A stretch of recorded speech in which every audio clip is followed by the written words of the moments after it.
melanjutkan tentang adanya suksesi dalam gereja-gereja awal, ya. Kita kali ini akan melihat dari sumber sejarah gereja purba yang kita akan kutip dari beberapa bapak gereja yang menunjukkan bahwa hierarki dalam gereja mula-mula memang sudah ada. Kita tentu mengambilnya dari sebuah sumber yang valid, ya, bukan tafsiran modern, tetapi dari bapak-bapak gereja awal atau tulisan seperti Didache misalnya, ya, karena Didache ini masih ditulis sekitar tahun 90-an Masehi, ya. Ada yang mengatakannya di atas tahun 100 Masehi, tapi kita bisa anggap itu sebagai awal-awal juga. Oke, kita akan lihat, ya, yang berikut adalah sumber-sumber primer dari gereja perdana yang akan kita soroti, yaitu antara abad 1 dan 2 Masehi, yang menunjukkan dengan jelas bahwa hierarki keberadaannya sudah ada dan berada dalam 3 tingkat, yaitu uskup, imam, dan diakon, dan struktur otoritas apostolik yang terorganisir, ya. Mari kita lihat yang pertama. Kita akan melihat surat Santo Clemens dari Roma kepada jemaat Korintus, ya. Tentu Anda juga sudah mengenal Clemens, ya, dalam surat-surat Paulus dan juga di Kisah Para Rasul, ya. Jadi ini tulisan beliau kepada jemaat Korintus yang ditulis sekitar tahun 96-an Masehi. Ini adalah dokumen luar biasa penting yang ditulis oleh Paus Clemens pertama, ya. Dia adalah murid langsung para rasul, ya, yaitu Paulus dan Petrus. Pada saat itu terjadi perpecahan di Korintus, ya. Lalu dia mencoba menyelesaikannya. Ia secara eksplisit mengacu pada suksesi apostolik dan hierarki yang ditetapkan oleh para rasul. Demikian bunyi suratnya, ya, 1 Clemens 42 poin 44. Para rasul telah memberitakan Injil kepada kita dari Tuhan Yesus Kristus, ya. Yesus Kristus telah diutus oleh Allah. Jadi Kristus berasal dari Allah dan para rasul berasal dari Kristus. Mereka, maksudnya para rasul, pergi memberitakan kabar gembira bahwa kerajaan Allah akan datang. Mereka memberitakan di desa-desa dan kota-kota dan menetapkan para episkopoi atau uskup dan juga diakonoi, ya. Mereka yang pertama-tama, para rasul kita tahu bahwa akan ada perselisihan seputar jabatan uskup atau episkop. Karena alasan ini, mereka menetapkan orang-orang yang disebutkan di atas dan kemudian memberikan instruksi bahwa ketika mereka meninggal, orang-orang yang terbukti layak lainnya harus menggantikan pelayanan mereka, ya, diadoke atau suksesi.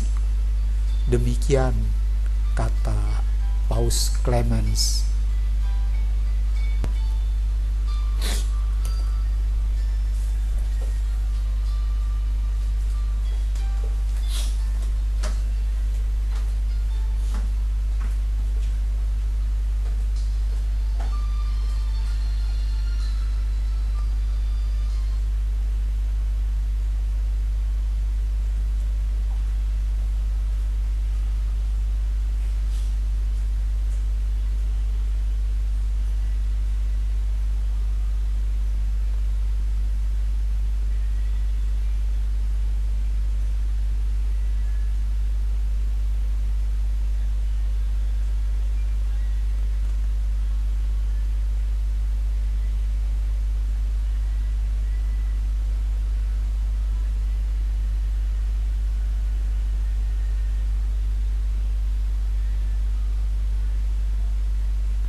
Nah, yang menarik dari tulisan dari Santo Clemens atau Paus Clemens ya, yang pertama adalah kalimat tadi.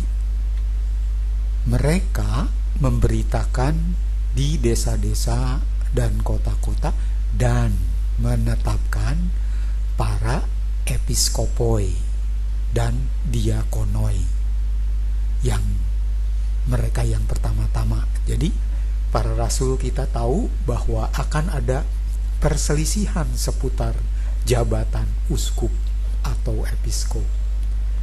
Ya, jadi istilah uskup episkop aja sudah disinggung dan dinyatakan dengan jelas ya.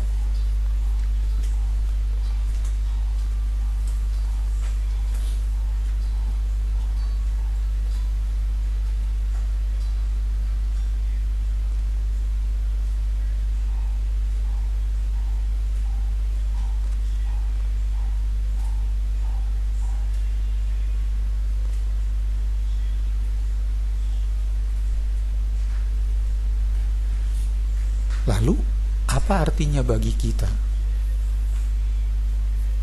Ya. Jadi seakan-akan tulisan ini menunjukkan bahwa para rasul kita yang awal itu sudah melihat ya bahwa akan terjadi perselisihan seputar jabatan uskup. Nah, ini juga kan yang sedang diatasi oleh Bapak Paus Clemens yang pertama ini. Nah, karena alasan ini mereka menetapkan orang-orang yang disebut di atas dan memberikan instruksi bahwa ketika mereka meninggal, jadi ternyata menurut Clemens ya, muridnya Paulus Petrus ini, jadi dia sudah diberi pesan, diberi instruksi bahwa ketika mereka meninggal, para rasul ini meninggal, orang-orang yang terbukti layak, ya, tidak sembarangan kan, orang-orang yang terbukti layak lainnya harus menggantikan pelayanan mereka. Ya. Jelas ya bahwa ini menunjukkan harus adanya penerusan ya, atau adanya suksesi. Ya. Atau pada intinya kita ya tahu bahwa rasul menetapkan uskup dan diakon. Mereka merencanakan suksesi jabatan itu setelah kematian mereka. Ya, artinya setelah kematian mereka ada penerusannya, begitu. Ada suksesinya. Ya, karena janji pendampingan Yesus itu kan akan ditepati ya, menemani mereka sampai akhir zaman, seperti yang kemarin kita sudah bahas dalam ini yang terdahulu ya. Kemudian kita lihat Bapak Gereja yang kedua ya. Kalau tadi dari Rasul Petrus dan Paulus, kita akan lihat sekarang surat-surat Ignatius dari Antioquia. Ini tahun 107 sampai 110-an Masehi. Jadi Ignatius ini adalah murid dari Rasul Yohanes dan dia adalah uskup Antioquia. Dalam perjalanan menuju kemartirannya di Roma, ia menulis surat kepada beberapa jemaat. Ia adalah saksi paling kuat dan jelas tentang struktur 3 tingkat yang sudah mapan dan penting untuk kesatuan gereja.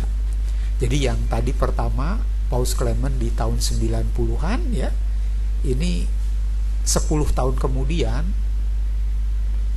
ini semakin jelas ya, bahwa ada, tadi kan yang disinggung hanya uskup dan diakon.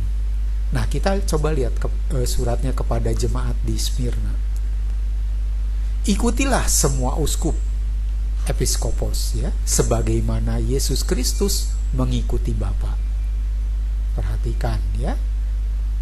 Ikutlah semua uskup sebagaimana Yesus Kristus mengikuti Bapa, dan ikutilah para penatua atau presbiteroi, ya, seperti kamu mengikuti para rasul. Hormatilah para diakonoi sebagai perintah Allah. Jadi di sini terlihat, ya, ada episkop, uskup, presbiter, priest, imam, dan diakon. Terus dia melanjutkan, janganlah ada yang melakukan sesuatu yang berhubungan dengan gereja tanpa uskup. Artinya, ya, dalam tulisan ini terlihat sekali bahwa uskup itu menempati posisi yang pertama, ya.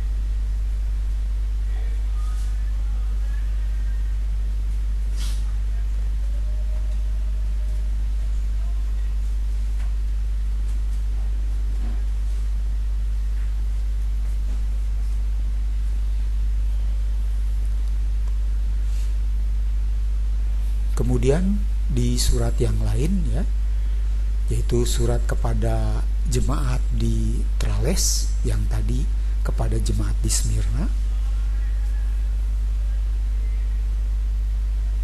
Bapak kita ini mengatakan dan menulis demikian.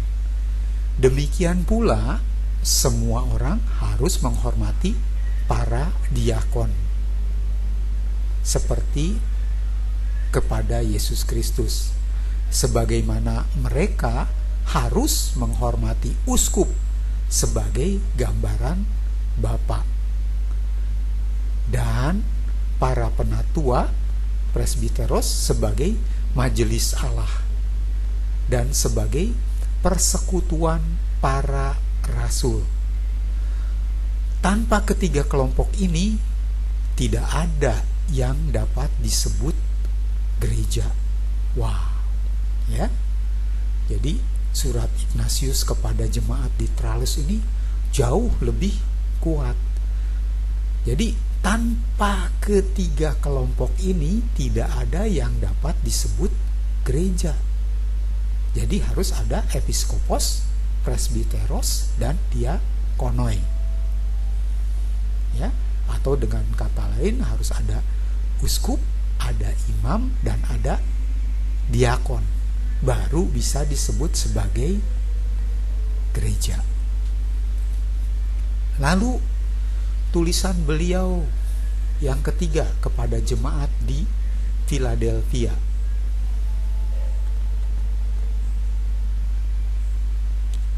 Berusahalah untuk melakukan segala sesuatu dalam keselarasan ilahi. Perhatikan, ya. Berusahalah untuk melakukan segala sesuatu dalam keselarasan ilahi, dengan uskup memimpin di tempat Allah, dengan uskup memimpin di tempat Allah, dan para penatua di tempat majelis para rasul, para presbiteros, ya, para imam di tempat majelis para rasul, dan para diakon yang dikasihi kepadaku. Dipercayakan pelayanan Yesus Kristus. Jadi kepada tiga struktur itu dipercayakan pelayanan kepada apa? Yesus Kristus ya, dipercayakan pelayanan Yesus Kristus. Jadi harus ada episkopos, presbiteros, dan diakonos. Itu surat Santo Ignatius kepada jemaat di Philadelphia. Kemudian di surat selanjutnya tulisan beliau kepada jemaat di Efesus yang bunyinya demikian. Seseorang yang berada di luar altar, perhatikan ya, ada kata altar. Seseorang yang berada di luar altar tidak memiliki bagian dalam roti suci. Karena jika doa satu atau dua orang memiliki kuasa yang besar, berapa besarkah doa uskup bersama seluruh gereja? Jadi ini penting sekali ya, karena jika doa satu atau dua orang memiliki kuasa yang besar, berapa besarkah doa uskup bersama seluruh gereja? Artinya seorang uskup itu menggambarkan kesatuannya dengan seluruh gereja ya. Oleh karena itu siapapun yang tidak berkumpul bersama jemaat, ia sudah menyombongkan diri dan menghakimi dirinya sendiri. Wow, ya, ini sebenarnya kata-katanya ini kalau kita renungkan dengan baik, sungguh sangat jelas sekali ya tulisan dari Santo Ignatius ini ya. Nah, intinya ya dari surat-surat yang disampaikan menunjukkan bahwa hierarki uskup, penatua atau imam, diakon sudah jelas, mapan dan dianggap esensial untuk kesatuan liturgi dan identitas gereja yang benar. Ya, bahwa belakangan ini ada komentar-komentar karena menafsirkan kitab suci di luar sejarah gereja. Itu hal yang perlu kita prihatinkan ya. Makanya dengan ini kita tambahlah pengetahuan untuk bisa memberikan keterangan. Soal percaya atau tidak itu terserah mereka, bukan? Nah, oke, yang ketiga, setelah kita melihat dua bapak gereja, kita lihat Didache sendiri ya. Ini sebuah semacam kumpulan dari pengajaran 12 rasul ya, yang ditulis sekitar akhir abad 1 atau 90-an lah ya. Ada juga yang mengatakan lebih dari itu, yang tadi saya udah ungkapkan di tahun 100-an ke sana, berarti itu di abad kedua ya. Jadi di tahun 90 sampai ke 100 lebih itu. Oke lah, tapi itu tetap menunjukkan bahwa data ini diambil dari gereja awal ya. Meskipun lebih fokus pada tata hidup dan liturgi, Didache menunjukkan struktur otoritas yang sedang berkembang dari nabi dan guru karismatik ke awal struktur hierarkis yang lebih permanen. Nah, salah satunya yang ditulis dalam Didache 15 1-2, karena itu angkatlah bagi dirimu sendiri uskup, episkopoi, dan diakon, diakonoi yang layak di hadapan Tuhan. Pria yang lembut, tidak mencintai uang, benar dan teruji, karena mereka juga melayani pelayanan para nabi dan guru. Karena itu, janganlah meremehkan mereka karena mereka adalah orang-orang terhormat bagimu bersama para nabi dan guru. Jadi intinya apa? Jemaat diperintahkan untuk mengangkat uskup dan diakon sebagai pemimpin lokal yang permanen, yang melayani fungsi yang sebelumnya dilakukan oleh para nabi dan para rasul tentunya. Oke, kita lihat lagi salah satu ya. Ini yang murid langsung dari Rasul Yohanes, yaitu Polikarpus. Jadi ini ditulis sekitar tahun 110-an sampai 140 Masehi. Jadi Polikarpus sendiri adalah murid Rasul Yohanes dan dia juga adalah uskup Smyrna. Suratnya mengkonfirmasi struktur yang sama dan menasehati para diakon dan penatua. Demikian pula para diakon harus tidak bercela di hadapan keadilannya. Ya, itu syaratnya diakon itu harus tidak bercela di hadapan keadilannya sebagai pelayan Allah dan Kristus. Para penatua, ya, ini presbiter,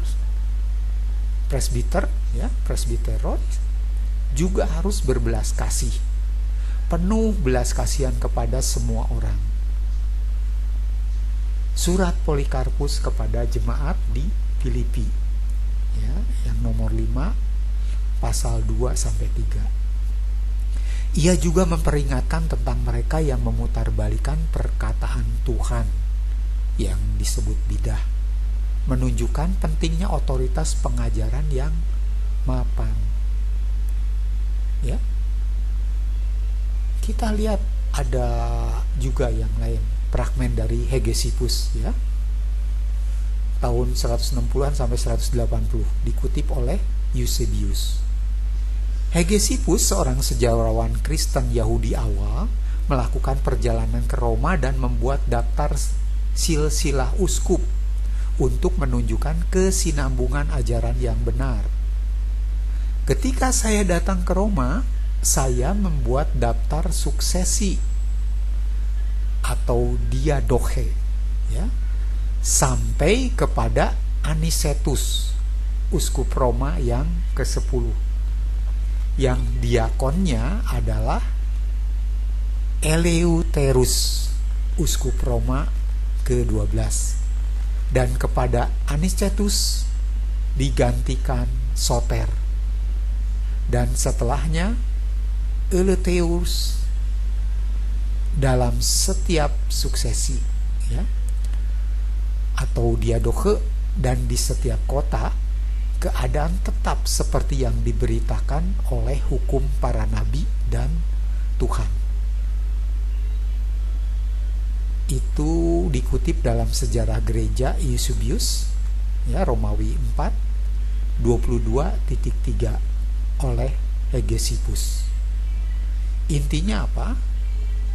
Intinya konsep uskup sudah menjadi metode standar untuk melacak otoritas dan kemurnian ajaran di berbagai kota atau keuskupan. Apa yang bisa kita simpulkan, ya, dari apa yang kita baca tadi, ya? Jadi kesimpulan dari sumber-sumber awal, bukti dari Bapak-Bapak Gereja abad 1 dan 2 ini sangat konsisten dan kuat. Jadi ada struktur 3 tingkat: episkopos, presbiteros, dan diakonos.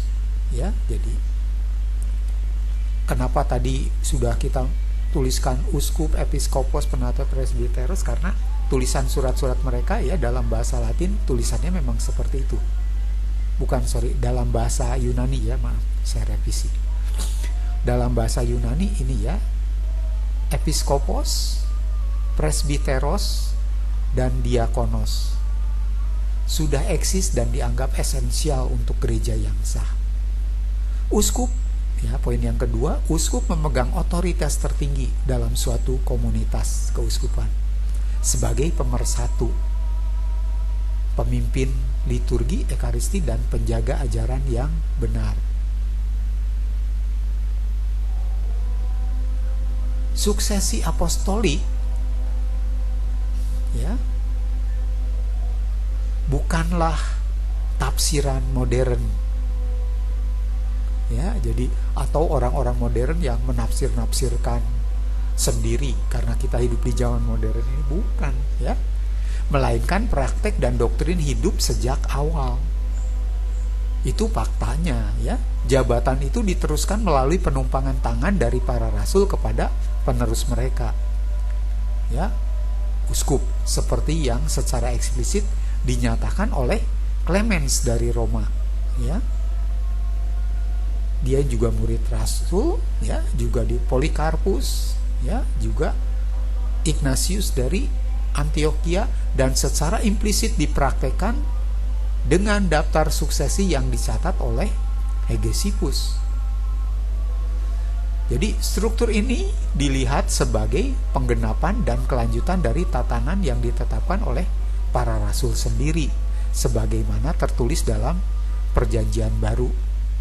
Ya, Anda bisa mengeceknya di Kisah Rasul 14:23, Kisah 20:17-28, Titus 1-5, 1 Timotius 3:1-13. Jadi dengan demikian hierarki gereja bukanlah perkembangan abad-abad kemudian, tetapi sudah merupakan ciri identitas gereja Katolik yang sudah ada sejak masa para rasul, seperti yang secara gamblang ditulis oleh para pemimpin gerejawi yang hidup di masa itu ya, yaitu orang-orang yang hanya satu generasi setelah para rasul. Ya, kita cukupkan sampai sekian dulu. Terima kasih, lain kali nanti kita akan sambung.